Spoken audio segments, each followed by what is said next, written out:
Surely something's fine. Shouldn't be a school or something.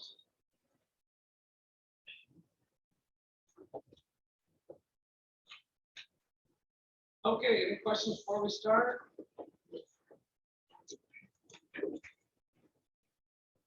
All right. So,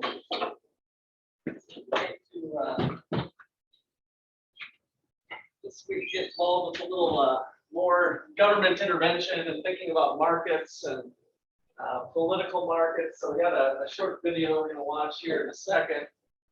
Before we jump into it,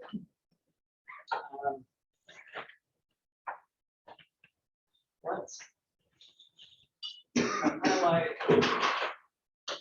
what efficiency is, which is what we've already been talking about. So it's kind of a recall type of thing. So economic efficiency. Okay. Highlight here the first part of this chapter 5. So what does it mean to have economic efficiency? It essentially means you can't make a move such that the benefits of that move outweigh the cost of that move. Okay? So there are no moves. Economic efficiency means there are no actions to take such that the marginal benefit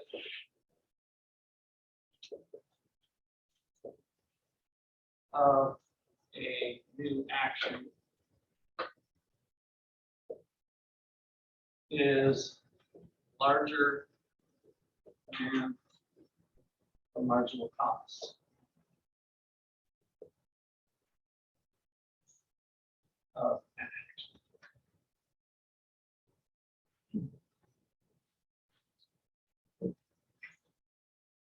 So just to do what we've kind of been doing already,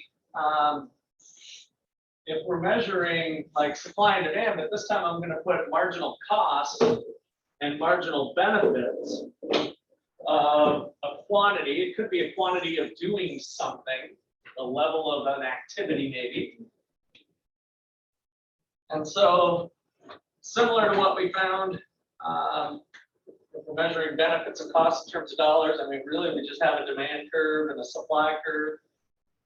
And we learned about equilibrium, a situation in which there's no tendency to change. So now I want you to start thinking about that as being the economically efficient, the EE quantity. Right? Economic efficiency happens right there.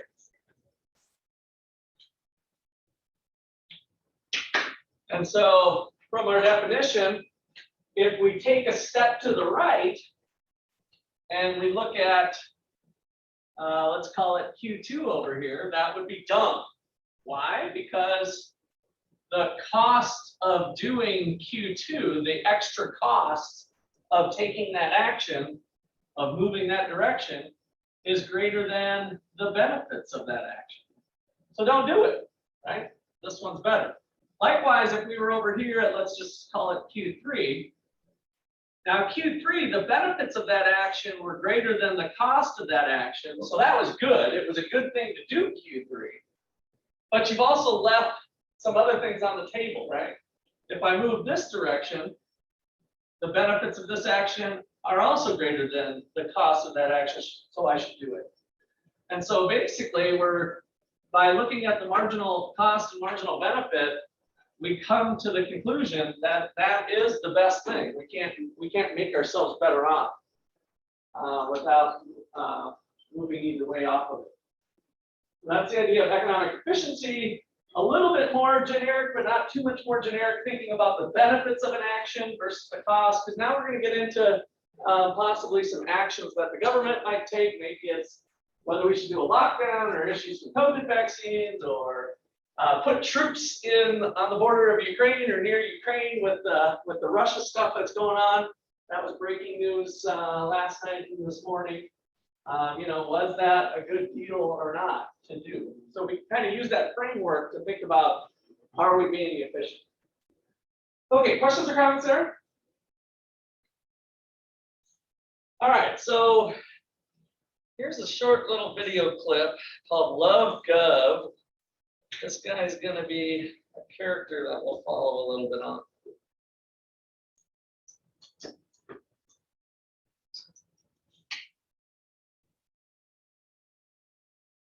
Are you spying on that lady? No. Protected No. herself. Sure looks like you're spying on her. Shouldn't be in school or something. I'm homeschooled. Of course you are. Wear a helmet. My mom says I don't have to. Well, your mom sounds like a real idiot.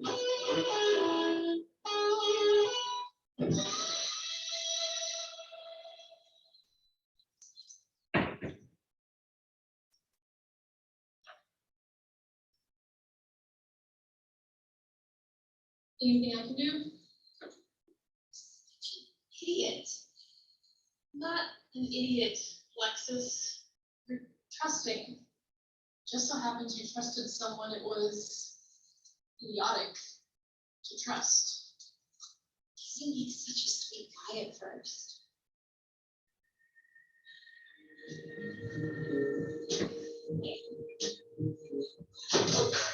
So sorry. I will buy you all new books. Seems wasteful, but help me pick them up. Thanks. Gov. Gov. I convinced you, Scott convinced you, but everybody calls me Gov. I'm Alexis. What's this? Nice meeting. So, do you work here? Unofficial. What does that mean? Well, they don't really pay me or ask me to come. I just like to come down here for a couple hours every day and I'll throw in my 2 cents. Seems like everybody needs to be told what to do. Now officially I'm a student, a 6th-year senior. What are you studying? Poli-sci, engineering, economics, education, and nursing. That's incredible. What are you gonna do with all of that? Everything. And I really want to make the world a better place. Well, just not Iran.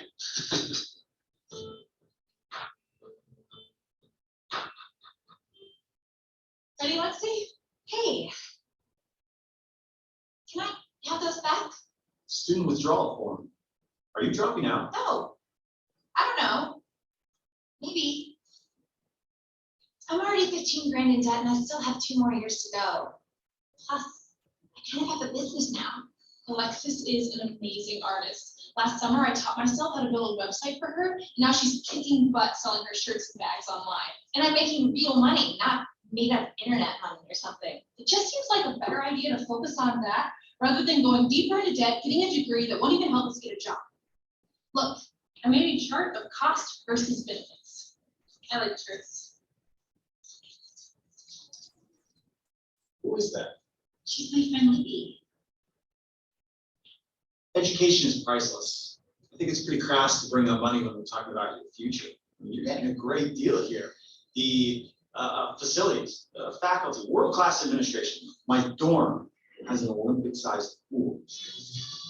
With all the easy money handed out to students, the university has no incentive to cut costs. And every year they spend more. You can see about it here. Don't let information get in the way of learning. Have you thought of studying abroad? Definitely not. Aren't those programs like twice as expensive as a regular semester? And twice as fun. Seriously, where do you want to go? I know people in every country, though take it with a grain of salt what they say about me. Well, I would love to go to Italy. Right? The food, the art, total Michelangelo fangirl. The artists, not the Ninja Turtle. Oh, go. There is a summer semester in Florence. Do it, do it, do it. What's this? You don't have the money for this. That's what loans are for. When you don't have the money for it. Sounds like somebody needs an education. Look, I know some people. If I vouch for you, they can definitely get you the money that you need. Maybe even a little extra. You can do that? Look, I know we just met, Alexis, but I care deeply about you. Maybe more than you care about yourself. And I don't want anything to come between you and the education that you desire. I would love to go to Florence. You deserve it. But you already have so much debt to pay. How will going to Italy help with that? You're gonna have a lifetime to pay off debt. A lifetime. But your education opportunities are right now. There's nothing more important than your education. Except maybe corn farmers.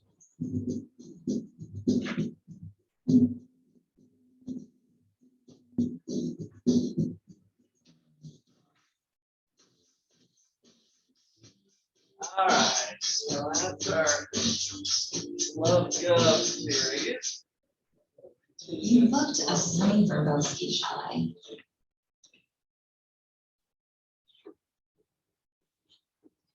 All right, so government. What are the primary functions of government? What does the government do for you? What's that? Pays your bills. Should pay everybody's bills.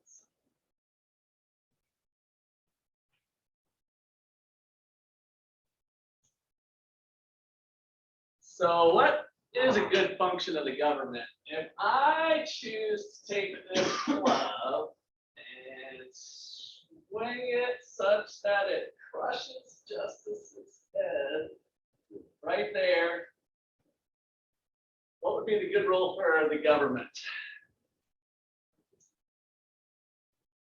Dave? Medical assistance. Medical assistance? Okay, what else? Healthcare. Okay, that's kind of medical assistance.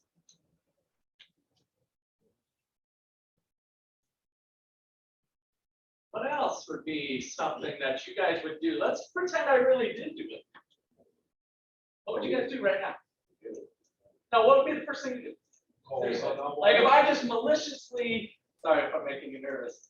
I won't really do it, I promise. But just I want you guys to get a visual of it. What would you do? Oh, no, what? Call 911. Right. So is that a good role for the government? Yeah. Did I violate rights that justice has? Yeah. Right? Should I go to jail? Yeah. Should justice have the right to sue me for damages that I caused, whether it's the healthcare or other things? Maybe I've traumatized her. I might have already did that. She might be going into counseling or something. Hopefully not. But so does she have the right to sue me, or should she have at least the right to sue me if she was damaged beyond just the healthcare? That's the protective role of government. So the protection of property rights.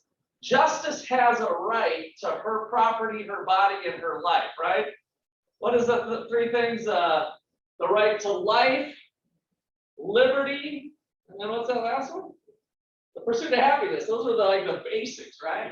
Life, liberty, and pursuit of happiness. Well, what does that mean? I mean, she has the right to live, like to basically not be killed, right? What does the word liberty mean? Life, liberty, freedom. What else? Freedom to do what? What does it mean to have liberty? Freedom of speech. Can you do anything you want? No, yes and no, you can't. What's the limiting thing that you can't do? You can't take on the airport. Yeah, stuff like that. So basically, what liberty means is you've got the right to do whatever you want to do, as long as it doesn't infringe on another person who has those identical rights also, right? So that's kind of the thing we're thinking about with liberty and freedom, is that you can do whatever you want as long as you're not doing something such that you're harming another person who has those same identical rights. So justice has those rights. I'm kind of taking away those with my freedom that I'm really taking advantage of, because I'm not free to do that. That's where the government can step in, arrest me, have lawsuits, whatever, take my job, get fired, all that stuff. That's not really the government. That'd be OU firing my butt for doing that. But, right? So life, liberty, and then the pursuit of happiness. Do Justice and I perceive happiness differently? Yeah. So you've got the right to pursue your happiness as you see it, right? That's part of your freedom. Again, as long as your pursuit of that happiness that you like hurting people or killing people, well, sorry, you're infringing now on somebody else's identical rights. All right, so that lies right at the heart of freedom. And so why do we want a government? Well, we want the government to protect those rights to our freedom. So let's start off with that kind of two major functions of government. Two major functions of government.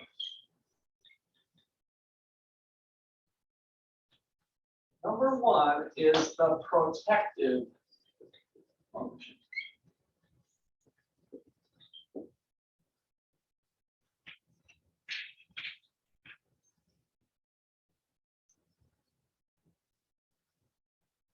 So government, the protective function serves to protect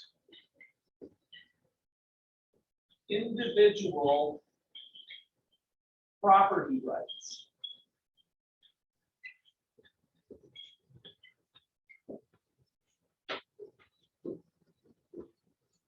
And then just for fun, since we did some of the basics here, life, liberty, and the pursuit of happiness.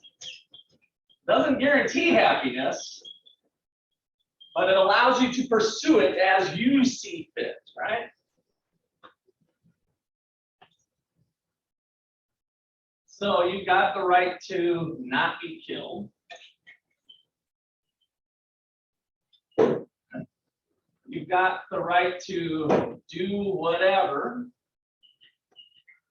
as long as you don't infringe on others' identical rights of liberty and life.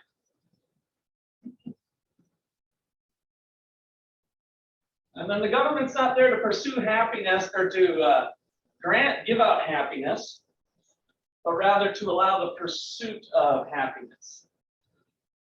Seek happiness as you define it. The point with all that is we don't want the government to define it for you, right? Or some other central authority that is outside of your power. You define it. Okay, so some of the things that come up with the protective function that we mentioned then are police, courts,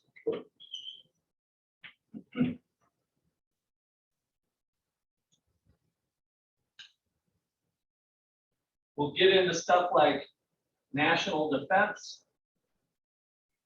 which is a little bit different.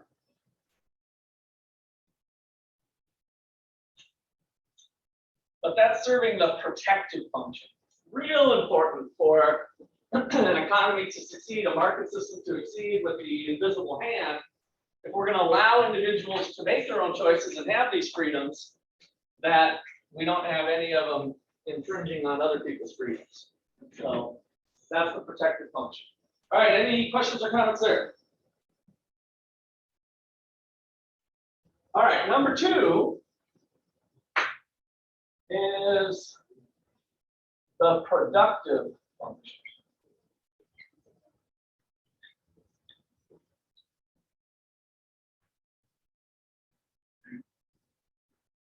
And so here we're going to maybe turn to the government to produce goods and services that the market does not easily provide, for reasons we'll get into later here. And let me just put the word private versus public. So private market, kind of I'm going to use the word free market, but private market is probably better.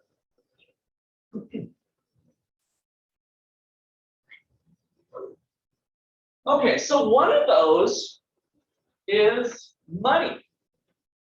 So did you guys know, for better or for worse, and this is changing really, that you know, the government has production of this stuff. They're the ones who actually make it, right? You guys have seen the pictures. There's printing presses that all of a sudden they make these dollar bills, the little thing that goes in there, right? So they produce money. And so one of the things that we want to have produced is a stable money. And that'll be a topic that we get into bigger detail in macroeconomics, but it's important to highlight it here as well. So example would be a stable monetary system.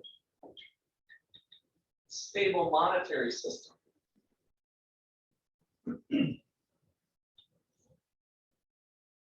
The government has done some stuff to destabilize the monetary system lately. That's why we've got this inflation and stuff going on. Now, of course, COVID was out there too, but it was a mix of government response and COVID that led to some disruptions and why we're seeing our 7% inflation, which we've never seen in the last 40, 50 years. So a stable monetary system, why is that important? Well, it allows private individuals pursuing their life, liberty, and happiness to make long-term plans, right? So I'm sure this is a distant thought for most of you, but retirement for me at age 50 is sneaking up around the corner. And so You've got a while left. I do have a little while left, but you got to start thinking about it more than you guys have to start thinking about it. Although if you take my personal finance class, you're going to learn I'm going to start have you thinking about it the whole time. Well, you think So- personal finance? As yep, I got you a free clip. you got that next term? Yeah. All right, yep, you'll be in there. We're looking at part of that. Well, if groceries are 7% higher next year, how much money did I need to earn on my investments to put the same amount of stuff in my shopping cart when I go to Walmart? What's the minimum amount I need to earn on my investments to have the same amount of purchasing power a year from now? If inflation is 7%, when I go to Walmart next year, what's the minimum amount I needed to earn on my investments? 7%. Just to maintain putting the same amount of physical items in my shopping cart, I would have had to earn 7%. And so when you start planning for long term, you know, as little as 3 years ago, I would have been thinking 2 to 3%, because the government's been pretty good, pretty reliable for the last 40 years at having a monetary system that had inflation of 2 to 3%. But now we're looking at 7%. That screws up some of my long-term planning as somebody who has a right to life, liberty, and the pursuit of happiness. The government kind of messed that up a little bit, right? To the extent that they're at fault for some of this 7%. You know, I wouldn't attribute 100%, but as we'll learn in macro, it's a large part on their shoulders. Okay, so that's one of the things that they produced. The national defense, the court system, all of this stuff, right? Police, courts, national defense.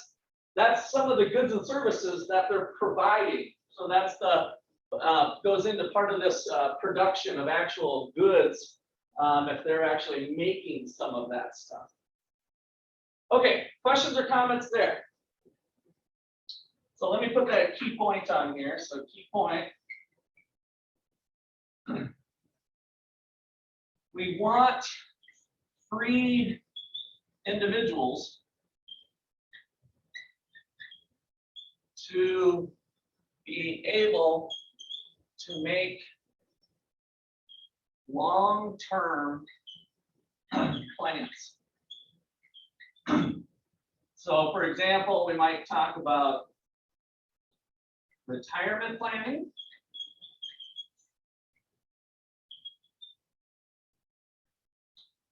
And we also might talk about the entrepreneur and business plans.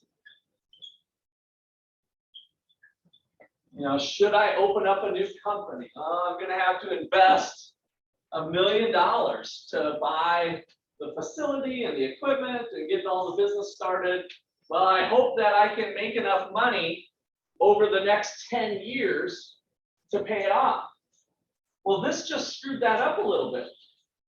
You needed to make more. You would have maybe planned differently if we were expecting 7% for the long haul. Now, by the way, we hope that the 7% is going to go away maybe in the next 9 months to be at most when there's a lot of economists. I think that's the prediction I threw out there was about that. Okay, phones away, you're busted again. Shut that sucker off. Phones off the desk. I even gave a warning, but you came in late again today. You said you're going to be on time today. Remember we talked about that? Actually, come on now. All right, well, it was a big victory last night, that's for sure. For well said.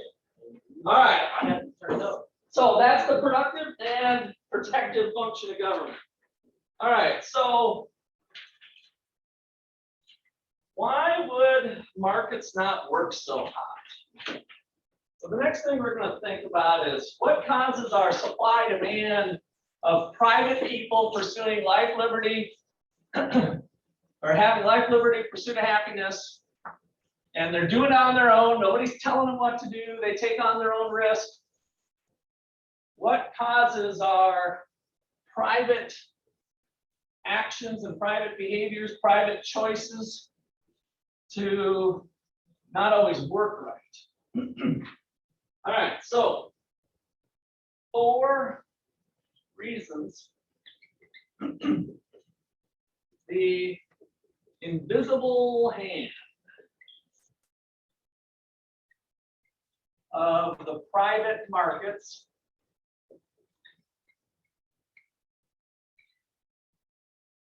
may fail to produce economic efficiency, EE. I have any engineers in here? We're not talking about electrical engineering, but EE here, economic efficiency. All right, so 4 reasons. Number 1, a lack of competition. This is the one we teased out in my example of the butcher, the brewer, the baker, that what causes the butcher to not be able to double the price of meat. And the reason is there'd be competition, right? We need competition to get the economic efficiency squeezed out of the market. The lack of competition. So we can kind of see that in our supply and demand curve. If you we'll just kind of do a quick illustration here. If you want to put home base down.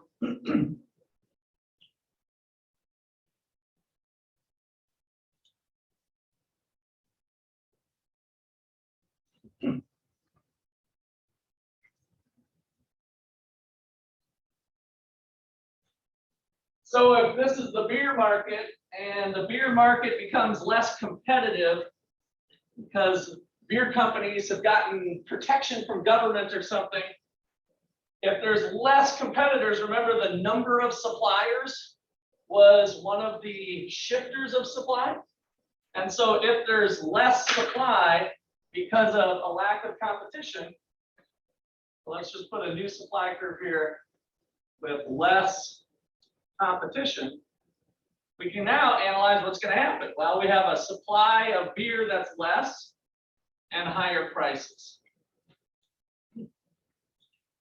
Just by restricting competition, this is what we tend to get. You brought up healthcare. Is the government a big player in the healthcare market? Medicare, Medicaid, all of that stuff. They spend a lot of money on healthcare. And in healthcare, that means to some degree, there's not competition in some of those markets like there would be before, because the government is the largest purchaser of that. Now, there's other things going on with healthcare that complicate it as well. But how's healthcare prices in the United States compared to the rest of the world? Are we really cheap compared to the rest of the world, or do people sometimes go on little medical vacations to Mexico and India and other places to get some stuff done? They go to other places, right? It's super expensive. Why? Partly due to the lack of competition.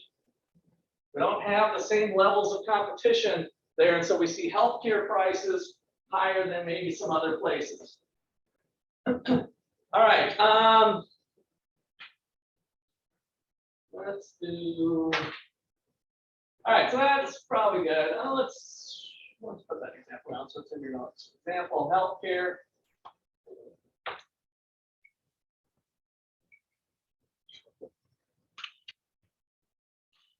Government is a huge buyer.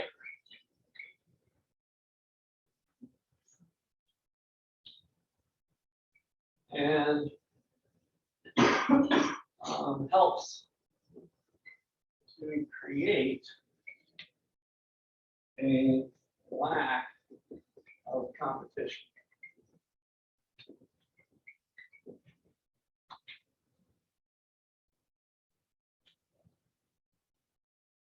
There's lots of stuff going on with healthcare, so that's not the only thing, but I think that is government involved in college education? Yeah. How's your pricing going with college education? Yeah, so you think the groceries are high. I told you that most of the other goods are 2 to 3%.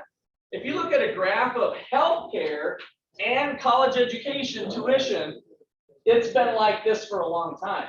So their price increases have been going up as well. So example number 2, college tuition. The government is a large purchaser or influences that, and the state universities, in some cases, make it difficult for other universities to compete, right? All right, so those are a couple spots where we see a lack of competition. Now this goes on the private side too. It's not always the government. Adam Smith, in his book back in 1776, said that businesses are, of course, going to try to conspire together and basically act like one. Like that's just nature. That we should expect them to do that. And that's why we might need a government to help restrict that, right? So that rich people get together and they make bigger companies, and those bigger companies might be able to restrict the competition, raise price. What do we call those things where there's like only one seller? Monopoly. So we'll get to that later too. That's some other things where a lack of competition, this is what we'd expect to have happen, smaller quantities and higher prices.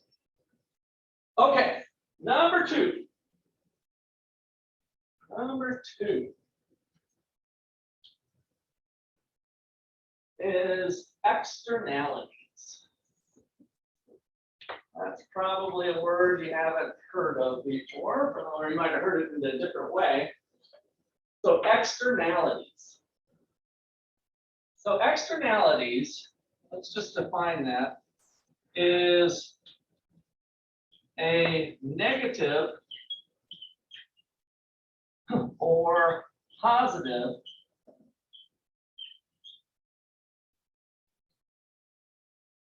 effect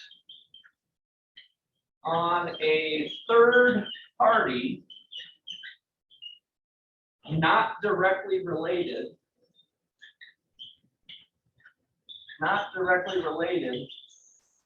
to a transaction.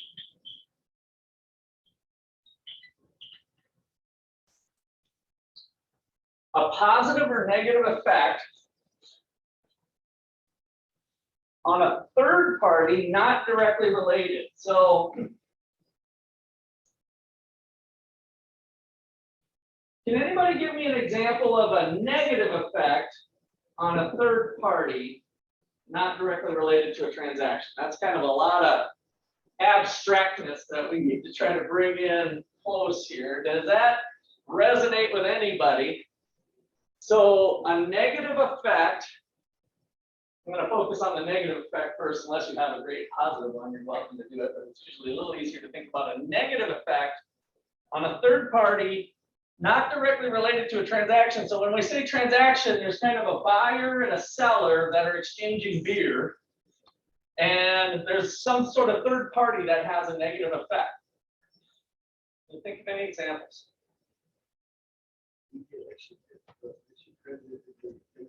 You gotta just take that leap of faith, or see if it might come. Some days it might, some days it might not.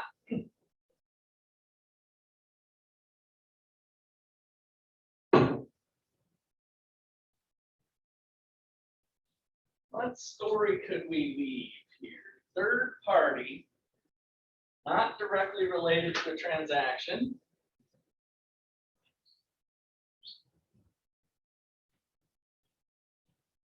Okay, go for it. That's fine. Appreciate your courage. Okay, what about gas? Okay, so we got a supplier of gas. And you're talking about gasoline for your car, is it? Yeah. Okay, we got a supplier of gas. We're buying that. We're buying the gas, so you're putting gas in your tank. With the third party. Okay, good, excellent, yeah. So she said, would the third party be the environment? And the only thing I'd say to that is the environment would affect a party. I want to tie it back to a human being ultimately. So if it's polluting the environment, then that pollution impacts some people or a group of people or whatever. And they didn't buy the gas themselves, right? Or that particular thing necessarily. So pollution's kind of a classic example. All right, so that is worth an extra credit point. Oh, I'm big. I swear. And I'm sorry, give me your name again. Rayleigh. And I thought you're somewhere in the middle. What's your last name? I've got this kind of weird. I got A through M. Almost never seen it quite like this, but here's the class list. There's the M's. So R through W is right there. Kind of weird. R through W. Yeah, normally reasonably rough distribution, but we don't have very many R through M's in here for some reason. Okay. So, example. Pollution. So pollution that causes an external cost. So this is another definitional thing that you'll see. We'll start thinking about the negative thing as being a cost to somebody.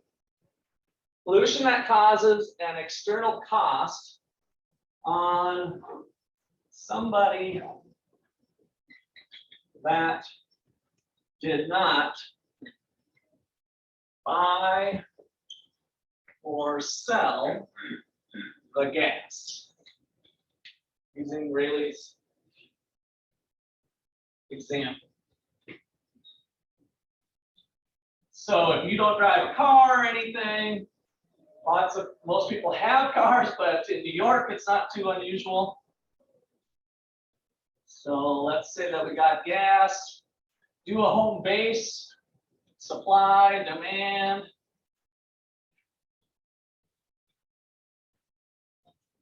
Here's our market operating in freedom, right? Just kind of going about, people buying gasoline to pursue life, liberty, and businesses that have owners that are doing life, liberty, They're just doing their own thing. They end up doing this exchange of gas, and it looks something like this. So now we're going to have an external cost on somebody else. So if we start thinking about society, there's more people in society than just gas buyers and gas sellers, right? So where does that cost go? Is it on the suppliers or is it on the demanders? It turns out not to matter too much, but I think the way we could tell the story, was it the production of gas? I'm going to go back to Rayleigh for this because I want you to answer one or the other just to keep things a little bit more simple. Was it the production of gas or the consumption of gas? In other words, you're driving your car is what caused the pollution, or did the refining of gasoline cause the pollution when they produced it? Your choice. What were you kind of thinking? Driving, okay. So with the driving example, we'd have a cost that is not reflecting all the benefits. So here's the benefits, right? The marginal benefit curve. And we'll kind of slowly start to think about this here. We'll get into more details later. Just kind of trust me for now that the supply curve ends up being the marginal cost curve, the cost of each additional unit. And the benefits here is the benefit of each additional unit. But that benefit is only to the gas buyers. So if we now include the pollution aspect and people are coughing and getting sick that didn't ever buy gas anyway, then the benefit to society is something a little less. So if this was at $3 gasoline,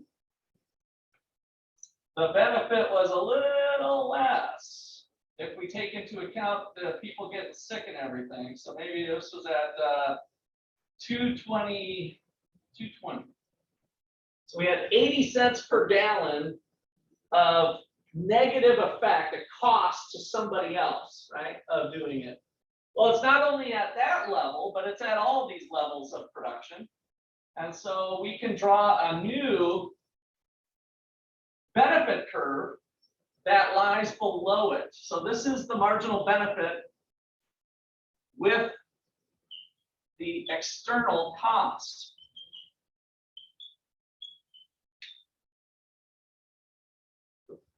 It lowered the benefit. I haven't decided for sure. This book doesn't, I used to think of it as society's benefit. I think I'll put that in quotes for now. I don't think your book really uses that, but they usually say with the external costs. But I think it's okay for you to think about it that way. This is like society. Society includes you, the gas driver, which is captured here, but it also includes other people that are getting this negative third-party effect, right? So that's what we're capturing with a consumption externality. Okay, so what's the problem there?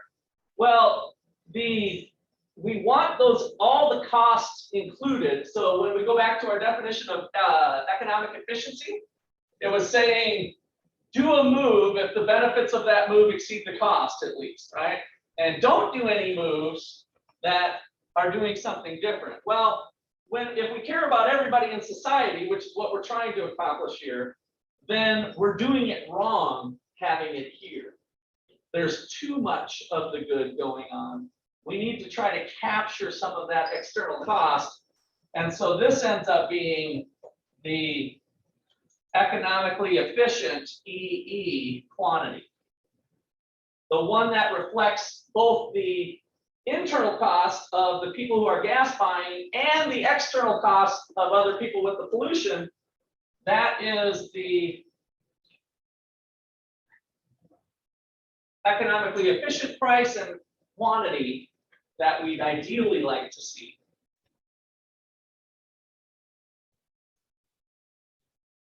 Okay, hopefully not to confuse things too much. So this was I want to put on here somewhere. This was car drivers polluting. What we call a consumption externality. But I think it might be helpful to look at it. What if it's the beer company that's polluting in the stream? So this is a little bit different way of looking at it, we're going to get the same conclusion. But now there's pollution going in the stream. And so our home base here, back to home base, there's the market, gas buyers, gas sellers.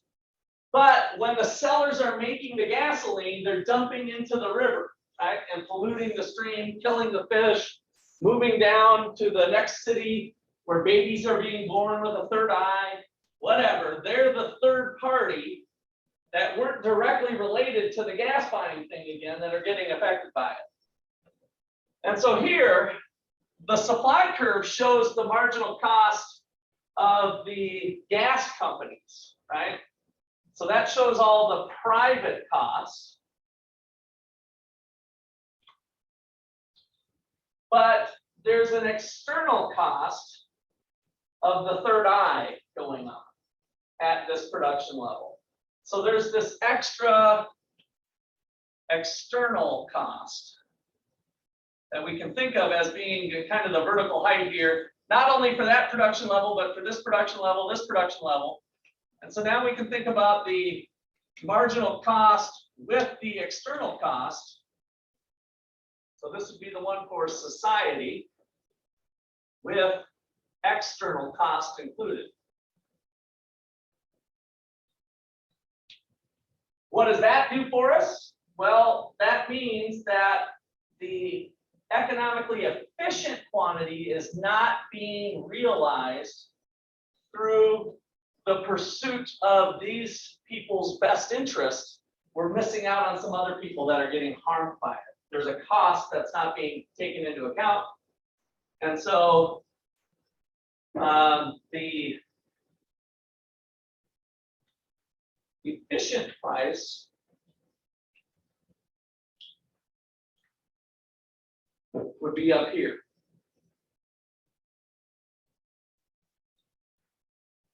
Okay, see the difference? We're going to get to the same spot that we have too much gas going on. It should be reduced, but we get there whether it's the seller doing the polluting or whether the buyer is doing the polluting. And in reality, we got it on both sides really for this problem, right? So that we could get it more complicated, but I think it's good to keep it pieced out. All right, so that's an externality. Let me put the key point here.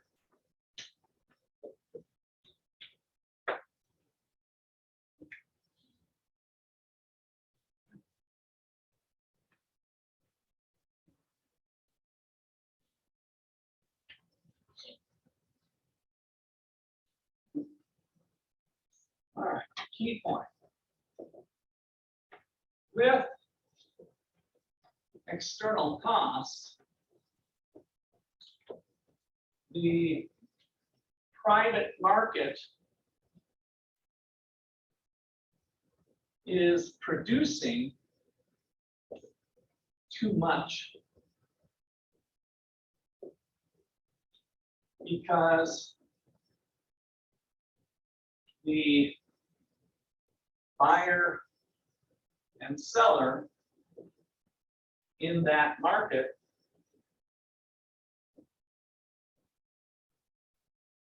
do not have to pay for the third-party costs.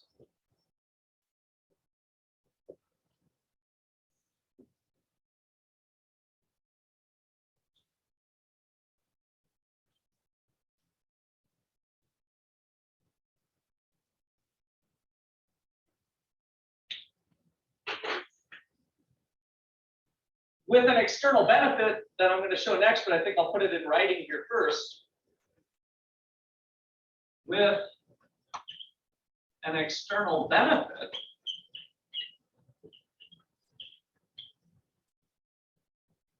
the private market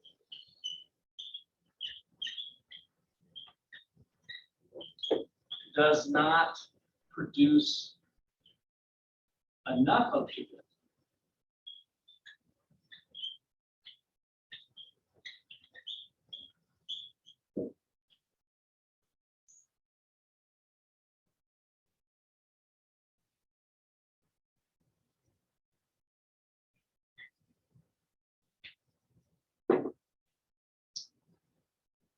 So let's look at the market for education.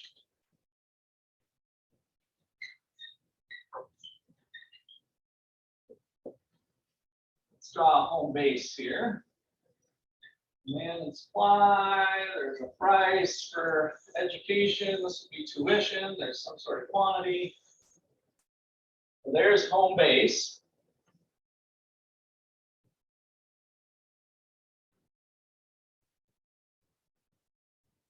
In general, what do you think's better? To have a bunch of smart people running around our little island here or a bunch of dumb people?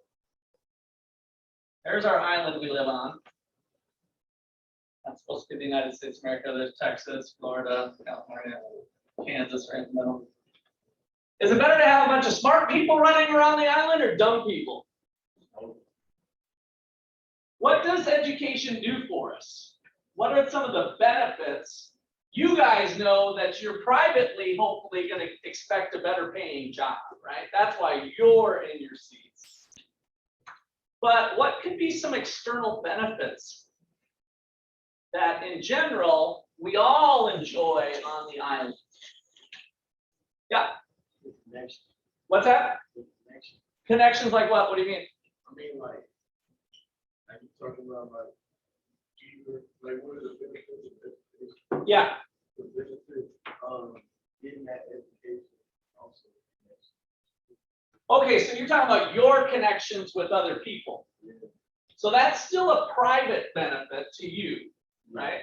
So I agree with you, that's part of the benefit system, but it's private to you. I want to think, is there some other third parties that benefit from having a relatively higher educated population rather than lower? They go here, what's your name again? Who? Is what? Discipline. So why is that good? So no. The private, that was just all of us, all 300 million of us on that, not just one. So with education comes discipline.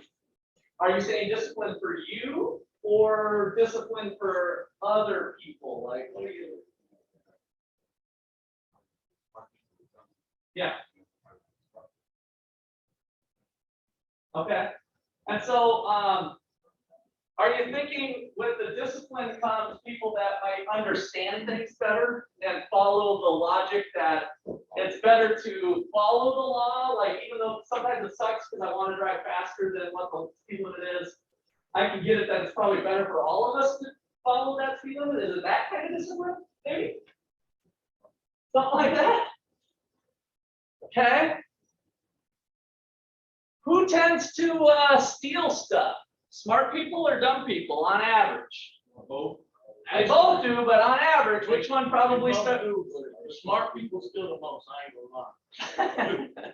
they find the legal ways to possibly do it more. It's very true, it's true. So there's good research out there. Uneducated, if you look at all of the crimes being committed, there's a higher percentage of uneducated people doing it as opposed to educated people. So having less crime, and that's where I was kind of thinking with the discipline thing of just people, does it work to our benefit that we stop at stop lights, stop signs, we follow some of these laws, we can see the benefits of doing that. Does that part of what education does? That kind of goes outside of smart or dumb, by the way, right? I think anybody can start to recognize that. But on average, if we have more people thinking along those ways, it makes this island that we live on, a little bit better place to live, right? And more education means more jobs, more innovation, less likely to commit crimes. That causes a benefit, right? So there's benefits to us through having more people educated rather than less. So the market then, if this is private education, has benefits beyond what it's doing. When you guys come to school, you're thinking about the benefits that you're going to get privately, right? And that's that. The demand curve is your private benefits, making connections. That's where I wasn't sure, Coop, where you're going with the discipline, if that was good for you or good for other people. And it sounds like it could be both, right? So If there's benefits that accrue to people outside of your choice of whether you want to get an education or not, then we have an external benefit that's higher at this quantity than what we were getting before. And at this quantity, the benefits to students are here. That's already captured. The dollar value of attending school is here, but now society has benefits that are higher. So this little vertical distance that I'm bumping up is the external benefit that you're not taking into account. You don't care about society. I know you guys care about you, and I want you to care about you, right? You decide whether to come to Ottawa after taking into account the tuition minus maybe your sports scholarship and other factors in life. You do it for you. You're not here to serve society, right? And serve society's benefits. But nonetheless, there are external benefits to you being here. There's benefits to other people in society for you being here. And so the marginal benefit curve for society is higher. So this is the one for society with the external benefits included. Which means that the economically efficient thing to do, if we were starting at Q1 with 1,000 hours, I'm just making up a number, it would be better to have 1,200, right? Back to my definition here, with external benefits, the private market is not producing enough education. This is what the market's doing. So the private market is here. Private choices, private markets, you guys deciding whether you want to come. Ottawa University trying to turn a buck or at least remain their doors open, charging up tuition to pay for professors to do their classes, all that stuff. We're running a business, right? And so that is what the market's producing. That is where we'd like to be if we had an efficient market. So how do we get there? Well, we've seen some things how we get there. The government has taken on the provision, the production of education to some degree. How many of you went to a regular state school for K through 12? Most of you probably did, right? So that is the government providing that good. They are producing that good. Now, they don't have to produce that good, right? There's private alternatives and other ways to go about it. But the reason for that was this. Maybe the government could help us get to here because the market's not getting there on its own. And then we can explore lots of different ways to maybe get here. There's some alternatives that might involve private choice. Did anybody in here go to a charter school by chance? A charter school, you went to one? It's usually just a few hands that go up. So a charter school is a private school that was funded by tax dollars. So what happened was, AJ, you guys, let's just say that the state spends $5,000 a year on you to go to the K-12 education that you got. So some states have developed a way to say, you know, some kids who don't live in the right side of town can't go to the good school and whatnot. So one way to do that is to allow school choice. And so instead of just saying, you live there, you go there, you live there, you go there, they say, here's a voucher. AJ, this little piece of paper is worth $5,000. You go wherever the hell you want. Right? So now AJ can take that piece of paper and go to the whatever school is the one that's doing, right? So that's called the voucher system, and the charter system was a private solution so that there would be a little competition for the government in the K through 12.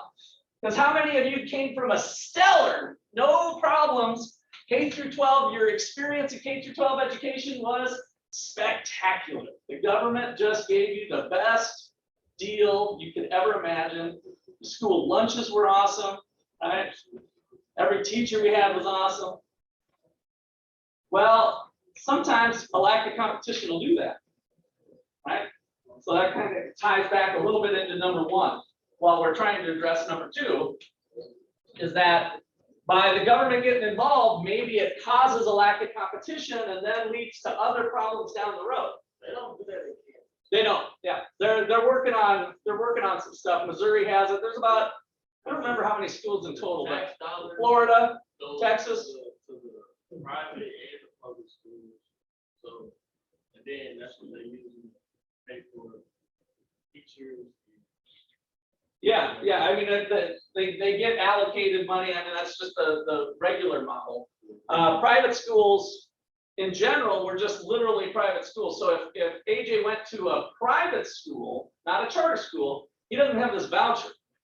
And your school system is mostly paid through property taxes, which means you're paying twice. So if you go to a private school and your tuition is $5,000 for the year or something, then you also pay property taxes. You just lost out on going to school for free because your school funding comes from property taxes.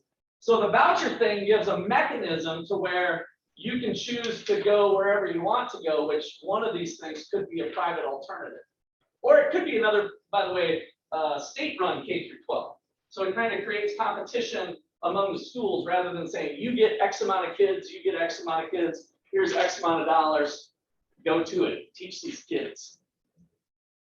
Okay, so that is externalities, both on the positive side and the negative side. And the whole point here is that the market isn't quite able to get to efficiency all on its own. Another cool thing with pollution is pollution permits. So economists devised back in the 80s a way to handle the pollution problem privately. So you can actually buy carbon monoxide permits on the Chicago Board of Trade. They started trading pollution with each other. I know it sounds crazy, but what it does is it actually helps the environment because it caps the pollution at a certain level, allows companies to continue to do what they were doing before. But now when we look 10 years from now, you can't pollute if you don't have one of those permits. And so some of the companies choose to modernize their plant, but that's very costly, right? But now they have permits that they're not using that they can sell to another company. And so pollution, instead of pollution doing this, pollution hits this point and flattens out. And so Mother Nature can handle a certain amount of pollution, right? It's usually the growth of pollution that is a problem. And so that was an innovative way to establish the right to pollute. Private companies, without the government intervening, basically can trade the right to pollute. And it causes us to go back to this efficient level because pollution was capped at that level. Okay, so there's lots of different ways here. I've kind of explored a couple of them. We don't need the government to always step in and produce the good. There might be other alternatives like the voucher system of AJ going to a private school that's not run by the government. There's still some checks and balances and reporting and all that stuff. There's things to do, but it's different and it adds a level of competition. So that's a private solution where we're using private individuals to try to solve some of those problems of getting back to the economically efficient solution. Okay. Number 3 of our 4-part dealio. Number 3 is a public good. Public good, number 3.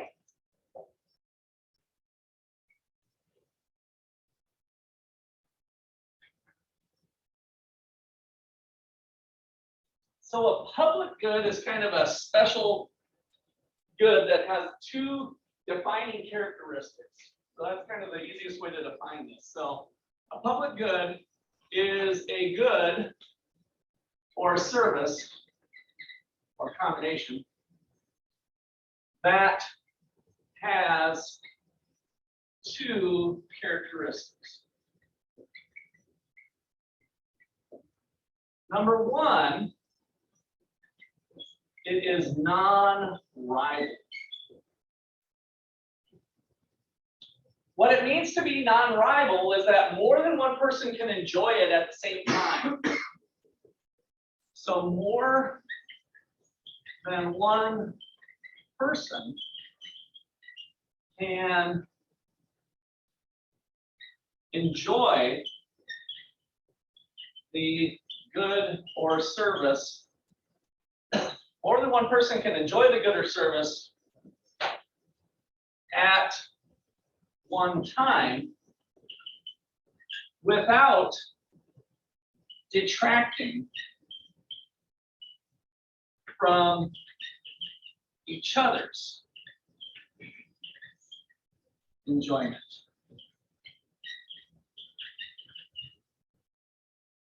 So once we get this definition down, we can kind of brainstorm some examples here. More than one person can enjoy the good, and one person's enjoyment doesn't take away or detract. One person's enjoyment doesn't take away from the other person's enjoyment. Can you give me some examples of stuff like that that has this non-rival aspect to it? Mason, were you going to say something or not? Oh, I thought I heard a little mumble there. More than one person can enjoy it without detracting. So multiple people consume the good at the same time.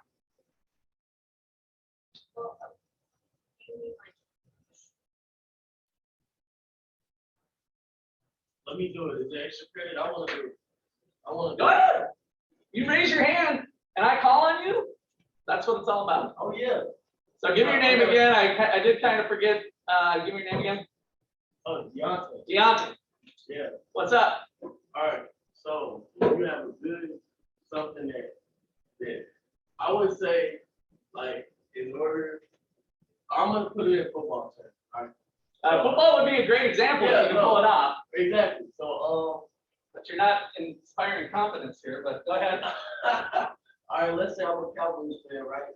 And my Cowboys already got me, you know. So I see KC, and who was it? Oh yeah. All right, you're getting too detailed. Let me make it easier for you. You watched the game last night. Yeah, but Were you with a buddy? Yeah. Well, how many friends? A couple family members. Did your enjoyment of it detract from their enjoyment of it? No. Boom. All right. How about how many fans were in the Chiefs stadium last night? Oh, it was packed. It was probably 70. I can't remember what capacity is there, but I'm sure we were at it. So multiple people enjoying the thing at the same time without detracting the others. Now, some people had better seats, so we can kind of get into that. But people that were on the 50-yard line in the same section, kind of near each other, they basically had the same viewing experience, right? But Hold on, Deontay. You're done. You got your point. Let me just tell you that. So now you can be quiet. Really? A TV, yeah. So televisions, radio stations, Netflix, streaming, multiple people can stream the movie. Now, if you start thinking about it, this happens all the time. How about you guys right now? Justice, is your enjoyment of this lecture detracting from Rayleigh's? Has really, you know, you guys should sit there reflect. So we've got what, almost 30 people here enjoying this lecture, right? The lecture is my production to you guys, and to some degree, it's non-rival. Now, there starts to become capacity issues, though, right? So if we start to have, 50 people, it starts to get a little congested. And if we could put it on the tables and get probably 100 people in here, shoulder to shoulder, that's not the same experience, right? So we can run up to points where it's non-rival up to a certain point where we might start to have congestion. So this is where we get into roads and tolls and freeways, right? The freeway is like multiple people can enjoy I-35. They do it all the time. But to a point, if we get too many people on, and it slows you down, it detracts from your enjoyment, right? So that's the idea of non-rivalry, non-rivalry. All right, so that's one part of the public good. The other part that you have to have both, by the way. So a good or service that has both these things. One is non-rival, two is non-excludable. Non-excludability. What the heck does that mean? The easiest way to think of it, I'm going to give first here. It's hard or impossible to keep non-payers, people who aren't paying, non-payers of the good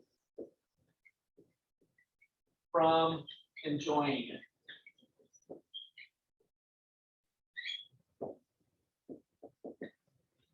It's hard or impossible to keep non-payers, and these non-payers we call free riders.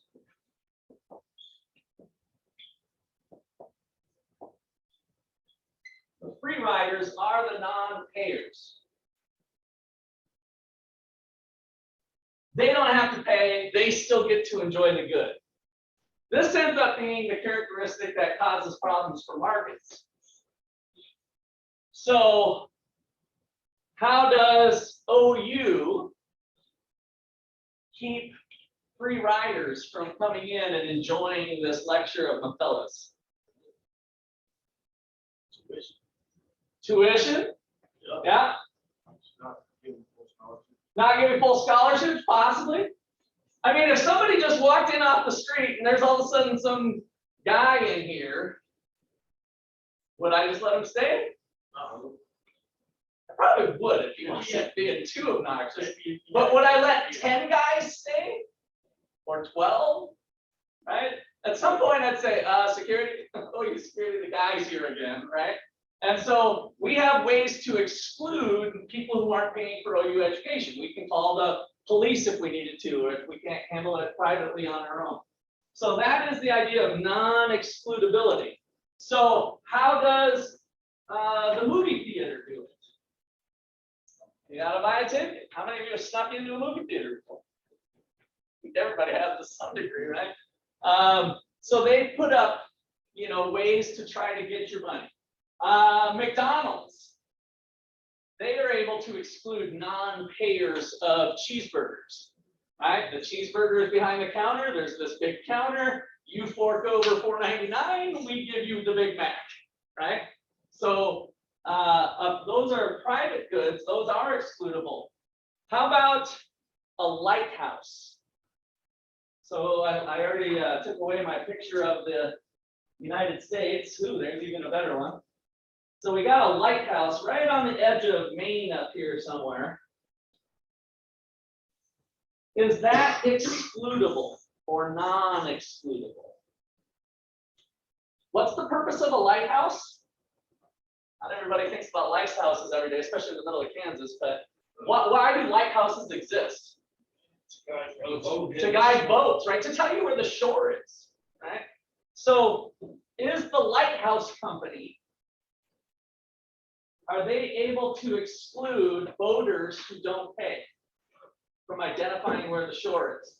No, that light's just being cast out, right? So they're able to free ride on the lighthouse benefits. All right, that looks like a good place to stop today. We'll pick up tomorrow.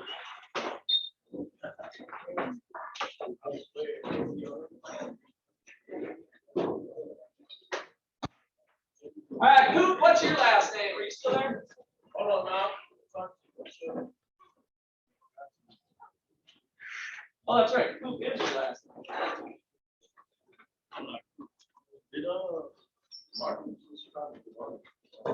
Well, somebody was on. Oh, Oriana. Yeah, she had a video on, but you gotta stay on. Oriana, are you still there?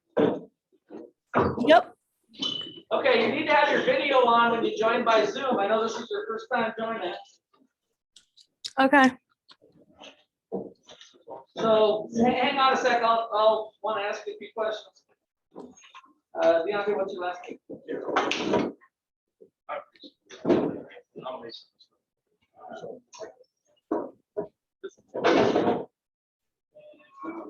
Oh, no, attendance is here. Oh, you know what? I didn't even pass out attendance. Screw it. We'll forget about attendance today. So there's, all right, sorry. I was gonna go this step. Oh, that's what I'm saying. Oh, you didn't test that. Why? Okay, sure. So let's say like,